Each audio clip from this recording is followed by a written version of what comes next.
Hey everybody, welcome to Never Better Than Late. I'm your host, Bill Lake. On today's episode, I talked to comedian Jeremy Alder. Jeremy began performing stand-up at age 35 after working as a preacher. Jeremy talks about how growing up in a religious household without a TV affected the kind of comedy he was exposed to, how a divorce led him to stepping on stage for the first time, and about the challenges of pursuing a comedy career as a 42-year-old married father of 5. Since our conversation, Jeremy has released an amazing dry bar special called Purity Pants. I urge you to check that out. Enjoy this conversation with Jeremy Alder, but first, here's a little clip of Jeremy's stand-up.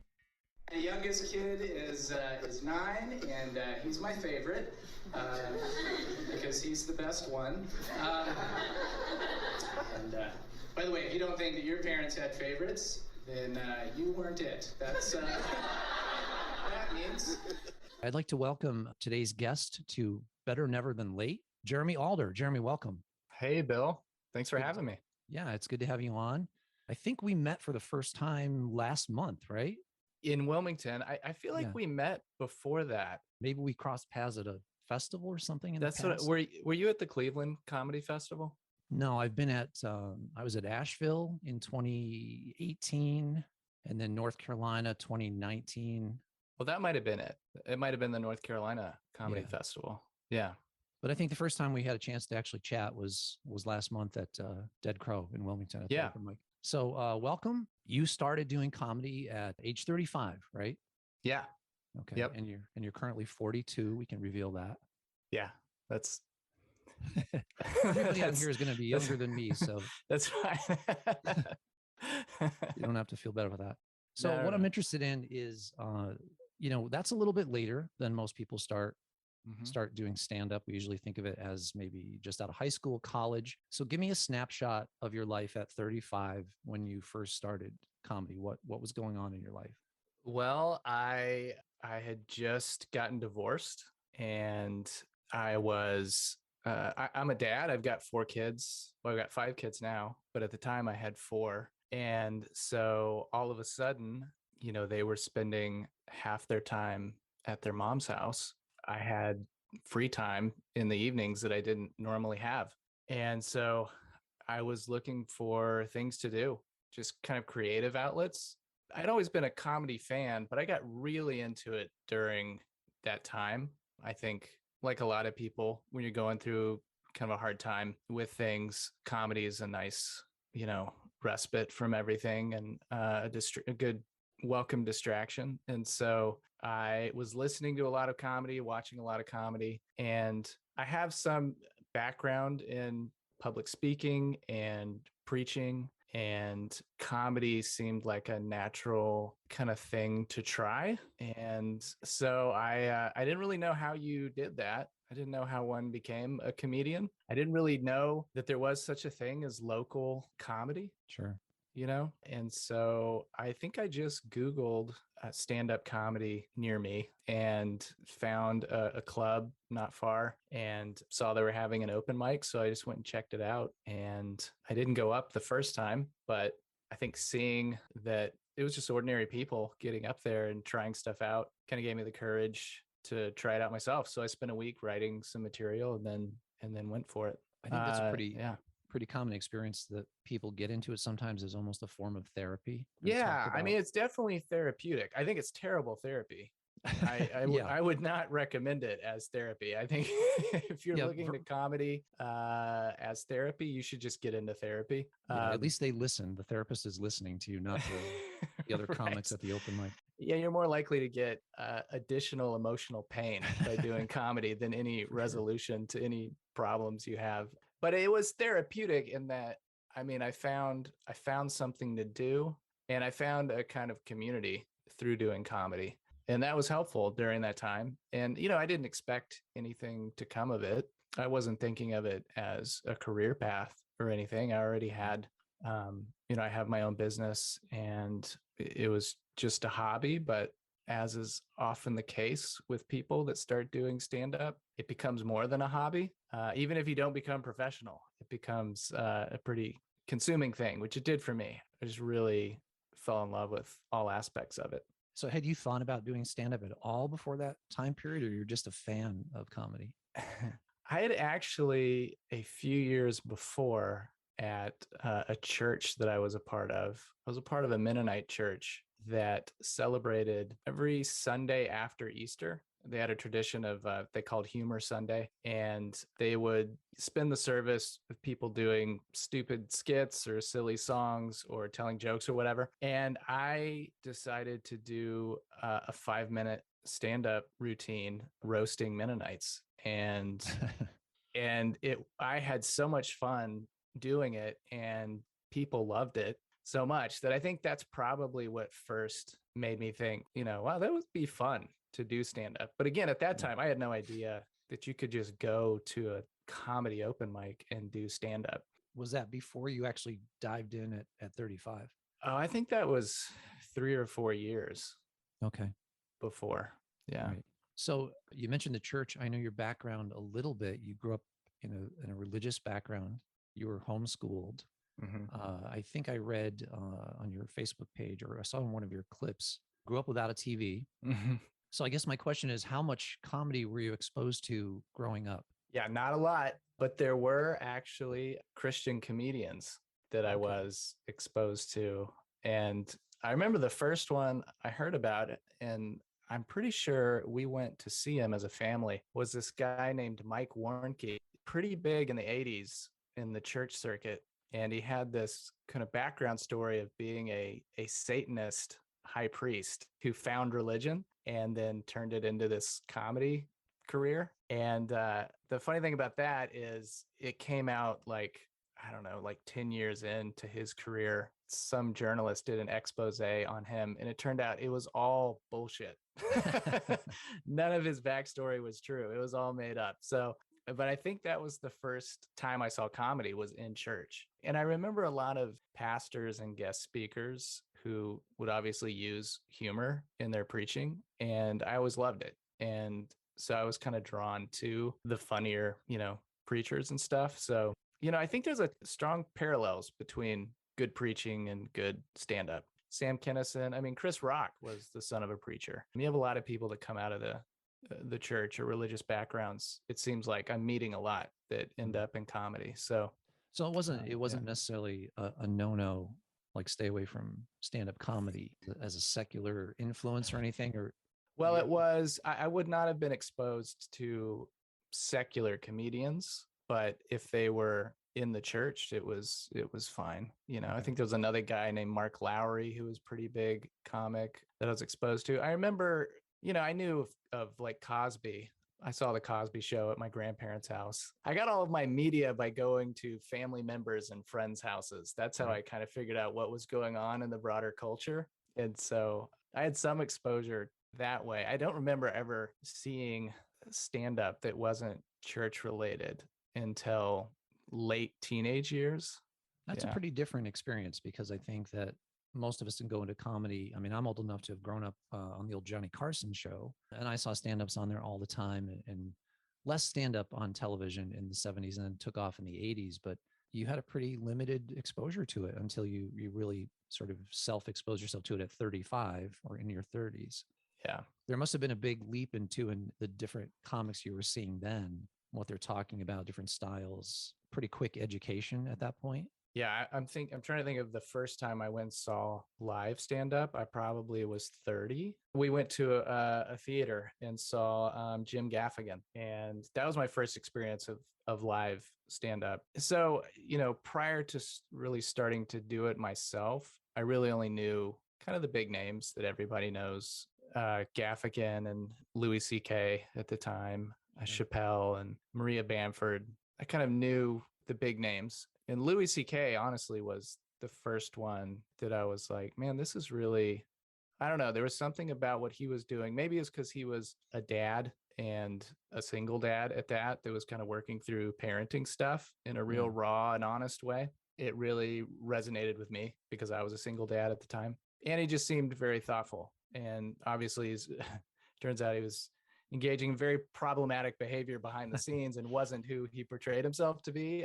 But I'd be lying if I didn't say he was very influential for me starting out. Do you think you, having had a little bit less exposure to comedy prior to that time, do you think that maybe let you start just being yourself, or were you trying to model yourself after someone maybe like Louis C.K.? Because I think a lot of us spend time floundering and trying to imitate people that we admire, and it may not be what suits us. I know I certainly did it. Yeah. Do you think that you were spared that a little bit? No. No. No, I think I was doing a bad Louis C.K. Okay. My first couple of years. And yeah, I think it took me a good 4 to 5 years before I really felt like I was being myself. So that brings up an interesting point with the people who start earlier, because there's a general belief in comedy that it could take you as long as 10 years to get really good, find out who you are. For someone my age, I started at 53. If I would have thought from then 10 years ahead, that would have been intimidating. Am I still going to be doing this? Yeah, sure. So how does that, and you didn't start that late, but 35 is still later. Did that affect the sort of arc you saw for yourself, or how you wanted to progress, what your goals were? Yeah, I think it did, because once I started thinking, oh, maybe I would like to do this as more than just a hobby, I felt behind, because everyone that I was starting with was at least 10 years younger. A lot of them 15 to even 20 years younger. Mhm. Some of the people I came up with were in high school and were so good. Yeah. And I just felt like, wow, I'm really I'm starting from way in the back here. I've got a lot of catching up to do. Yeah, and I would think ahead, because I had heard early on that idea that it takes you 10 years to get good. I can say 7 years in now, I think that's still right. Like, I think I've probably got at least another 3 years before I feel like I'm good at this. And so, yeah, it did mess with me. And you start to wonder, like, am I just too late to the game? And is this even worth pursuing obviously it's fine to do it if you just want to do it for fun. That doesn't matter. But if you want to do something more with it, yeah, that's when you start thinking. And I remember Googling that, like, who started comedy late, or am I too old to start a stand-up career, and I found out a lot of people were Googling that. A lot of people were asking that question and were feeling some anxiety about it. So yeah, it made me, I think, maybe work harder and smarter. You feel like you have, not to be morbid, but you feel like you have less time. I mean, less time in that, yeah, I'm already middle-aged, but also just less time in my day-to-day life, because I have all of the responsibilities that come along with being, in my mid 30s and 40s, family and job and mortgage and all of that stuff that you're taking care of. And so that limits how much time you can spend, or even something like this. After a mic or a show, you're heading home. You're not going to stay out That's right. for a few hours, which is probably a good thing. You hinted at being a little bit self-conscious about starting later. Did that have any influence on your material at the beginning? Did you address that?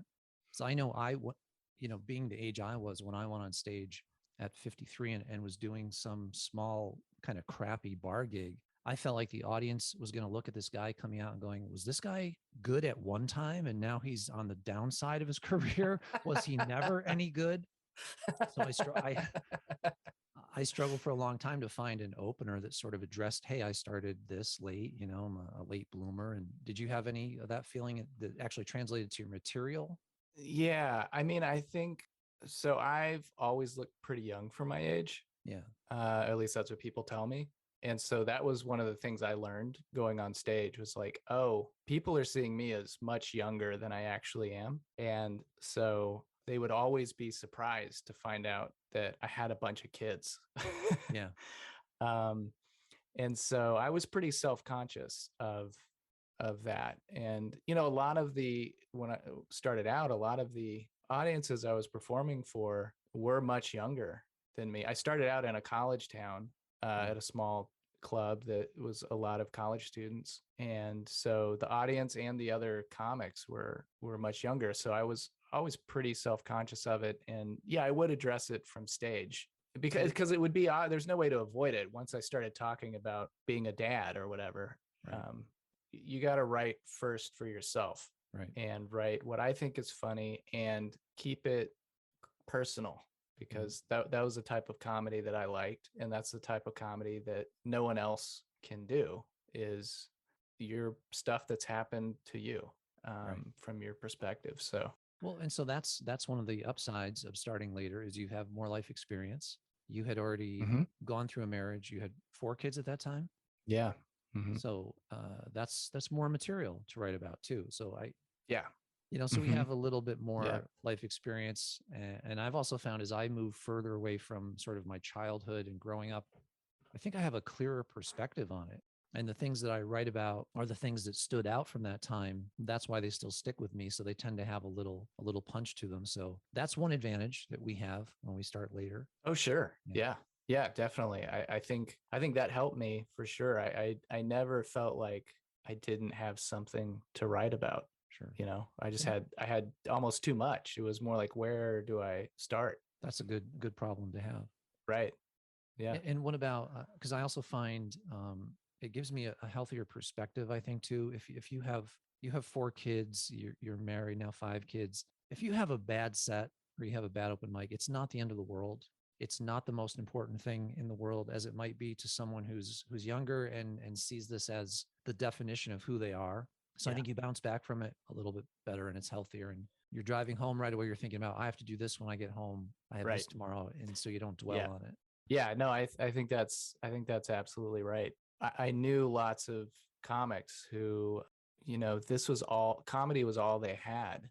And it was clearly an unhealthy relationship, because how things were going in comedy determined everything about their mood and attitude and understanding of themselves and their confidence. And then it seemed really miserable. And so that Yeah. was not my experience. I felt like this could work or it could not. And either way, I've got my kids at home and I've got a job, and, I'm going to Yeah. be okay. Well, there's also an element to it. I'm finding having another job, and the dirty secret is most comics, unless they're huge, are working another job during the day Yeah. or 2 jobs. Most of them are not making a living at comedy, but I think that also has maybe an influence on what you decide to take as a gig at this point. Hmm. Am I going to drive 4 hours to make this amount of money if I don't have to? Yeah. There's that balance between it's a show, it's stage time, it's experience, but do I have to go? And I Right. struggle with that. Should I take all of them because I should be working at it as much as I can? But at the same time, how tired am I going to be tomorrow when I have to get up Yeah. and deal with family things and jobs? So Yeah. do you find that influences now what you decide to do? Because I know when we ran into each other, you had driven 2.5, 3 hours that night to go to an open mic to do Yeah. 3 minutes, which sounds Yeah. insane to people, but we do those things all the time. Yeah. And I actually do that much less now. I was only doing that really because I was going to be recording a special and just needed stage time to work through some bits. So I definitely am more comfortable turning down gigs than I would be if it were my sole source of income, or if I just didn't have anything else going on. And sometimes that's a lot of moving parts in my life means that I just have to turn down gigs because they conflict with other things going on. That can be tough if you're in a scene. I came up with I feel like a lot of comics that were very much about like comedy's the grind, and you never say no to stage time. You just do as many shows as you can, and that's the only way you get good. And I kind of bought into that mentality. And so I did at times feel some guilt if I wasn't getting out as much and getting up on stage. So I had to learn to be, I think, kinder to myself and just more realistic about like, you Sure. can't do that, and that's okay. And you can still grow and get better as a comic. I think sometimes if you do too many of those depressing, why did I drive this far gigs, it can have an adverse effect. Absolutely. It can wear you down and people end up taking breaks because they've had too many crap gigs in a row. But just wait Yeah. another 5 or 10 years when you have to factor in whether you're going to be completely exhausted. Right. If you go, because I find that the recovery time of that long drive and the stage time and getting to bed at 2 a.m. or whatever. Oh, I'm there, Bill. Yeah. I'm Okay. there. Well, Yeah. congratulations. I feel that for sure. So I don't know if you can put a percentage on it, but how we're talking about defining yourself as a comic or not. How do you see yourself? What percentage of you is a comedian, and versus your other job. Do you think about that? Mm. Do you define yourself as a comic? Yes, I think I would say in the last year or so, I've started to define myself more as a comic. And really, the end of 2019, beginning of 2020, I really started to feel like okay calling myself a comic if people ask what I do, because that is what I was at least spending most of my psychic energy and emotional energy, more so than my day job. But then when COVID happened, I took a long time off, and I was not sure that I even wanted to go back to doing comedy. And so I kind of stopped thinking of myself as a comic for a while. But then when things started opening back up, I really didn't start hitting mics again until I guess end of summer 20 or midsummer, early summer 2021. And then, started doing a bunch of shows, and then Omicron showed up and shut everything down again. And so I took a long break again. But I would say since then, I've started more so referring to myself as a comic if people ask. But I don't know, there's still some hesitancy in me because I always feel like I need to make clear that, yeah, I'm a comedian, but I also have a day job. I don't do it full time. Like, I don't want you to think this is all I do. Yeah, it's always a fine line. Do you go on stage and present yourself as this is what I do all the time? But then a joke slips in about, well, at my job. Right. Right. Or people want to know, how do you support a family of 5 on comedy? Well, so Yeah. 2020, as you said, half into 2021, I feel like I sort of treaded water that time too. I did stuff on Zoom, which was talk about depressing. But did you feel, I felt anxiety during that period of time because I felt like I don't have a year and a half to tread water. The only thing I think that kept me sane was, well, everyone else is sort of doing it too. Yeah. So maybe I'm not getting behind, but yeah, I had the same thing going into 2020. I felt I had some momentum. I'd been at it for about 4 or 5 years, and then it just all came to a screeching halt. But it was a good year for perspective as well. As you said, you thought for a while about, do I want to go back into it? Maybe you're re-energized when we did go back into it in 2021. And I feel a little bit more back in the groove now. But did you feel anxiety during that period of time that you were, Yeah. it was time you Definitely. didn't have to give away? Sure. I was falling further behind because there were a lot of people that I knew that did still do it. Yeah. In person. And yeah, and they not only did they continue to do it, but all of a sudden there was all this stage time available that they were able to get that they weren't able to before. So it was frustrating because I felt like what they were doing was pretty obviously not good for public health, and they were benefiting from it. Mm-hmm. And people who were trying to do the right thing and keep people around them safe were the ones who were falling behind. And I knew there would be no consequences for it. Yeah.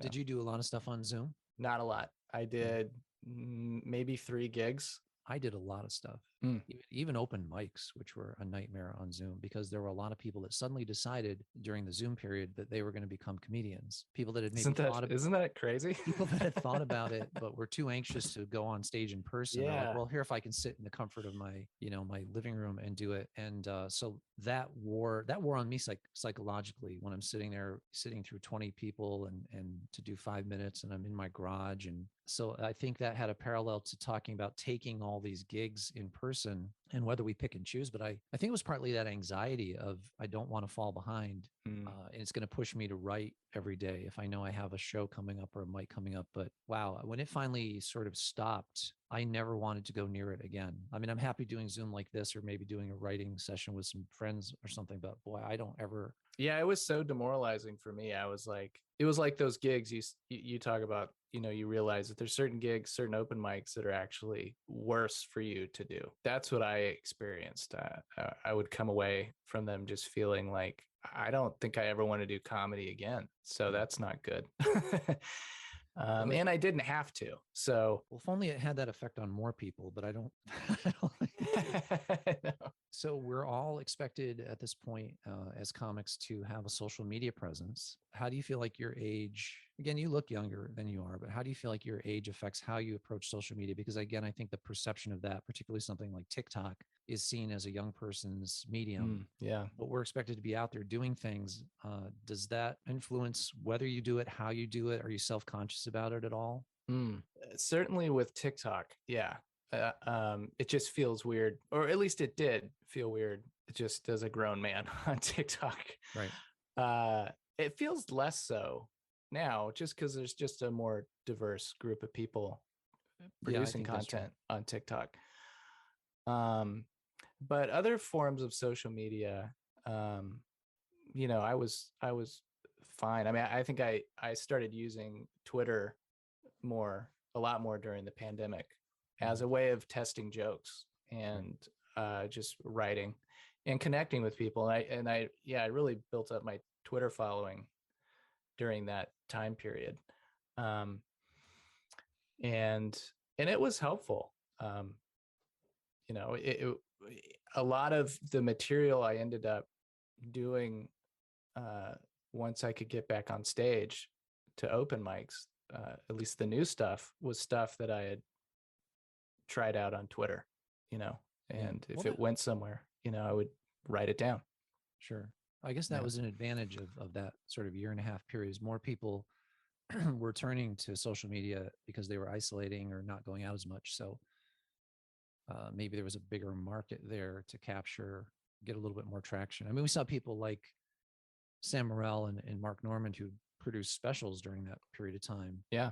even outdoors, and then those things took off on YouTube. So maybe that was a bright side of it, is that people were on social media, and I think there's been it's carried over too. I think it's just constantly growing.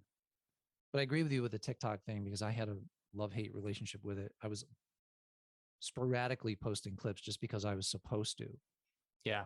And then recently, in the last 3 or 4 weeks, I started doing something a little more consistently, and it kind of took off. So now I'm focusing on it, but I still feel strange coming on there. You know, obviously with gray hair and things like this on this medium where you still feel like it's just a lot of 20-year-olds. But I think it has expanded as I go through my feed. Yeah. There's a more broad age range and things. So, I mean, that's just the kind of the evolution of these platforms. I mean, Facebook used to be mostly college students. It started out as like right. mainly a college app, and now it's all older people, like Well, people people like in you and high I school and ruined it. college. Yeah, We we did. ruined it for them. They're We like, I'm not. did. I mean, no What? one's on Facebook anymore. That's, um, you know, uh, I'm in waiting to see if school. that So happens with TikTok. I it don't might. know. Yeah, Yeah. Yeah. Uh, but that becomes talk about time consumption and having a busy life. That becomes a whole nother writing job and a whole nother, right. unless you're just cutting up clips of shows you already have. So that's another pressure. Do you find it takes a lot of your time or your writing time? It does. Yeah. And so I have not been consistent with it Yeah. because there's this whole new set of skills you have to learn of like video editing and audio editing and all of that. And, I feel like the smart people used the pandemic to learn those skills. Mm-hmm. A lot of my friends did that. I was not one of them. You're not one of the smart ones? I was not. Oh. And so, I'm still figuring out how to do stuff. And but that's the future. I mean, there's no way around it. Like you just have to do it now. Yeah, I had a friend of mine. He's about 25 and he's a comic, and we were talking about TikTok, and I remember him sort of gently suggesting if I needed help with captioning, he could show me how to do it, which was funny because he was sort of stereotyping me. I'm like, well, actually, I have a communications degree, and I worked in audio production for 10 years. And it's funny, but it's just the perception of, Yeah. hey, listen, if you know, old dude, if you know how to, need some help with captioning or how to upload your video. Honestly, I could have used his help. Well, I'll get you in touch with him. That's funny. How about your kids? So you have 4 kids from your first marriage, and now is that a step kid you have now, or is that with? Yeah. Okay. Mm-hmm. How do they view dad going out and doing stand up? Do they like it, or they sometimes, especially the teens, they're mortified by it, that like dad's going on stage and trying to be funny? No, I don't think they're mortified by it. I think they've always been pretty supportive. Um, the so I have my sons. I have four sons from my first marriage, and they range from 12 to 20. And the 20 and 18-year-old, they've both come to see me before and enjoyed it. Um, and so that's cool. I think it's been good for them to see me trying things even at my age, you know, and they see me, um, pursuing a creative life and pursuing goals, and not being afraid to try new things. And so I always thought it would be good for them to see, and I think it has been Yeah, overall. I think that's healthy. I think there's too many people that think they have to have their life figured out in their 20s and be on some career path. And it's a good example that you can take turns in your life and try new things, and even if it's just part time. But it's yeah, I think that's very healthy for them. Yeah, and I think it's given them some courage to to try things. They're um, my two oldest ones are both musicians, and Oh, great.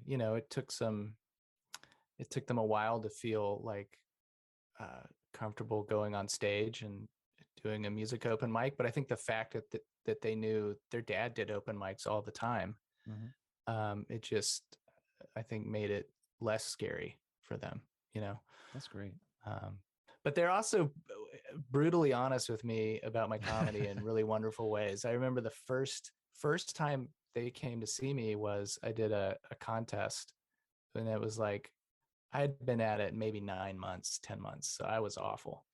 And the club I started at had like an annual comedy contest, and it was audience vote. And so I brought my two oldest and told them to bring friends. And so they Mm. brought a couple of friends. And uh, after the show, um, I asked them what they thought. And I think he was 16 at the time, uh, was he was like, "Dad, I thought you were good, but that guy with the big wheel jokes, he knocked it out of the park. I had to give him my vote." So, um, and it Wow. turns out neither one of them voted for me. Did they Number at least one, give you so second? They they wouldn't tell me, so I don't Oh, know. brutal. But I appreciated their honesty about it. Oh, there's nothing more brutally honest than the family members. Same thing with wife and girlfriends. Oh yeah, I'll come in, I'll walk into the room where my wife's there, and first I'll ask her, "Can I try a joke out on you?" Because she's been dealing with it for years. But she's a tough crowd. If I can get at least a little laugh out of her, I think I've probably got something that's gold. And my son, yeah, for a long time, if we were in the same room, I'm like, "Hey, I'm gonna try a joke out on you." He wouldn't even look up at me. And if I told the joke and I saw him looking down and kind of going a little smile or covering his mouth because he didn't want to laugh, I knew that's golden because I at yeah, least cracked through the veneer. yeah. I've learned I won't even try new material out on my wife. Yeah, It's too soul crushing. yeah, I'm just I'd rather try it out at a mic first. to total strangers. Yep. That's funny.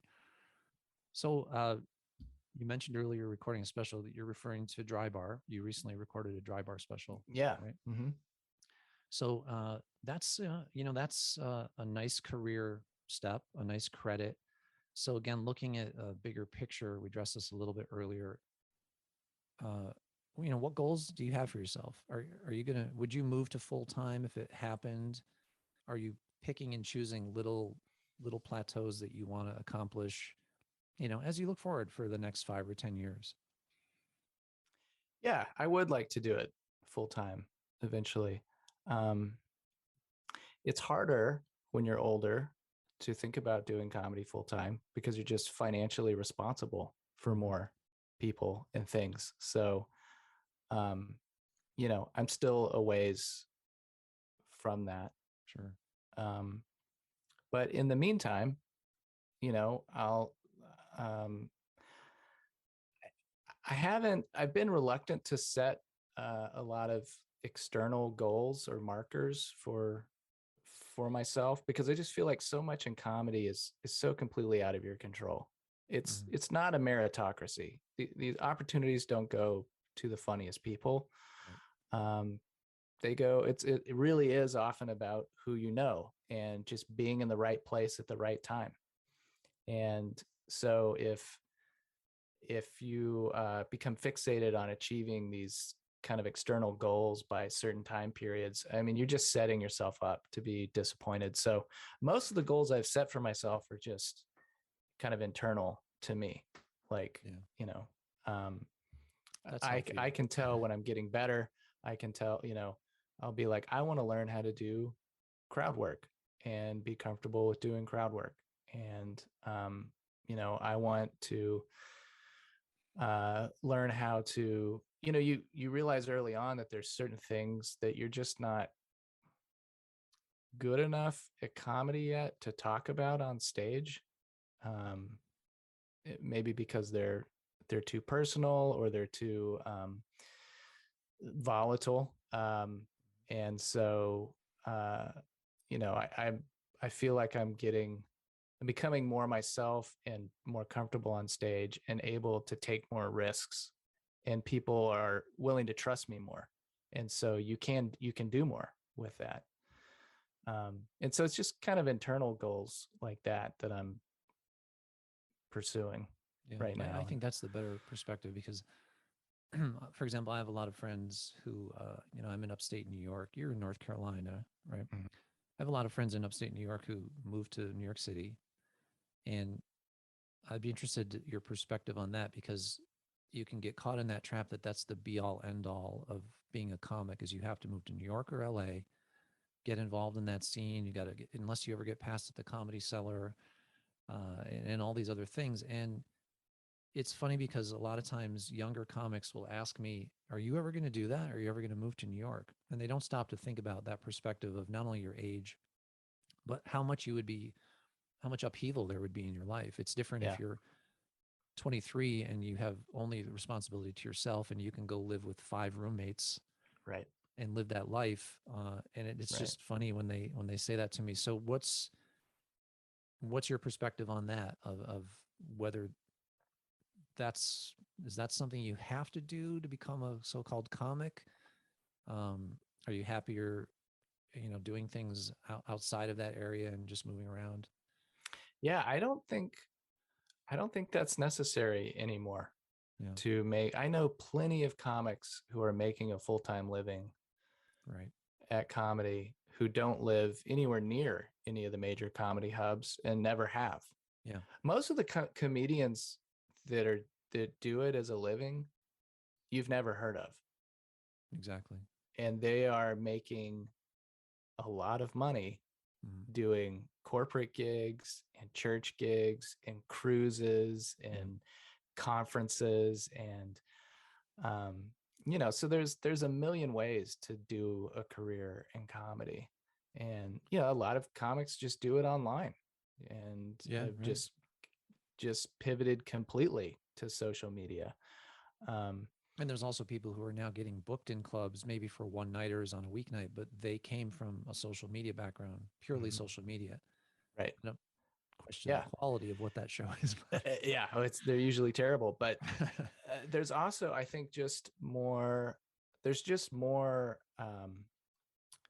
stages now to do comedy, both online and in person. Like I know, in North Carolina, um, we've had a brand new club open up here. There's all kinds of breweries and bars now that have shows. So the opportunities for stage time here, if you're willing to drive a little bit, are pretty good. And it's like that, from what I can tell, at most major cities, or even mid-sized towns have comedy scenes now. So um, I don't feel any need.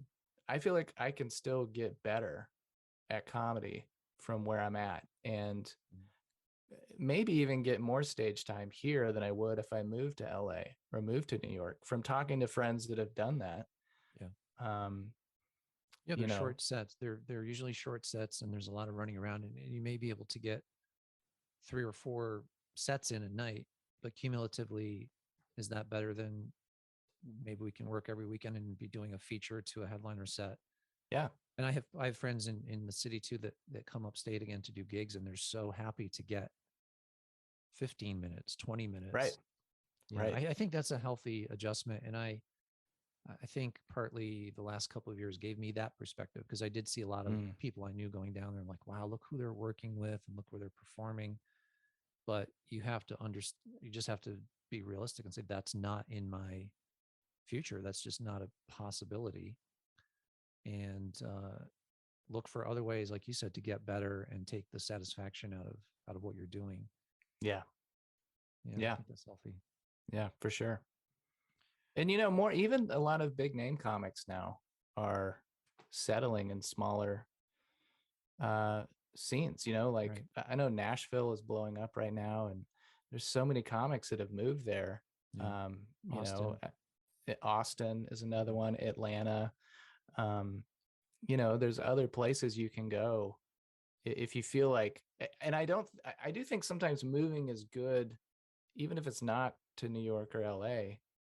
If you can move, just to kind of force yourself to grow, and because you can get comfortable in a location, and things can get stagnant. So, you know, my wife and I have talked about, you know, possibly moving once the kids are grown up and out of the house. And I think if we did, I don't know that it would be to New York or LA. It might be to one of these smaller markets like Austin or Nashville, and you know, yeah. But I think you can do it from anywhere now, and that's a great thing.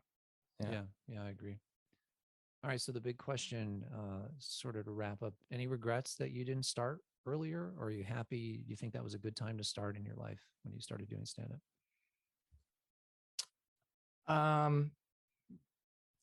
You know, I don't think there. It came at the right time for me. I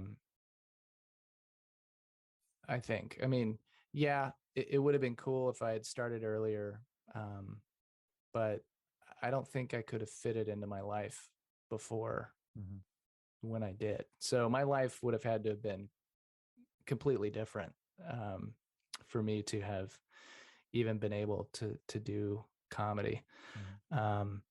So, you know, sometimes I'll start down that road of thinking about, oh man, if only I'd done this or that differently or started earlier. But I'm better now at stopping that spiral and just being like that. It, you know, it is what it is, and you can't change that. You can't change it, right? And so that's not going to help you. So Right. go write a joke. You know. Exactly. Yeah. So where can people find you online? Yeah, well, go to my website, jeremyalder.com, and you can connect all my social media through that. I also have a podcast I just started, so you can check that out. It's called Lifelong Learner with Jeremy Alder, and it's on all of the platforms. Yeah. Sounds good. Well, Jeremy, thanks very much. This is the longest conversation we've ever had. It's still not in person, but it was great to talk to you, and I really appreciate you coming on and sharing your experiences. Oh, well, thanks for having me, Bill. This is a great idea for a podcast. I'm glad you're doing it. Oh, thanks. Well, maybe I'll see you in person next time at a gig somewhere. Cool. Sounds good. All right. Take care. All right. You too. Hey, everybody. Thanks for listening to this episode of Never Better Than Late. If you enjoyed it, please subscribe and share with your friends.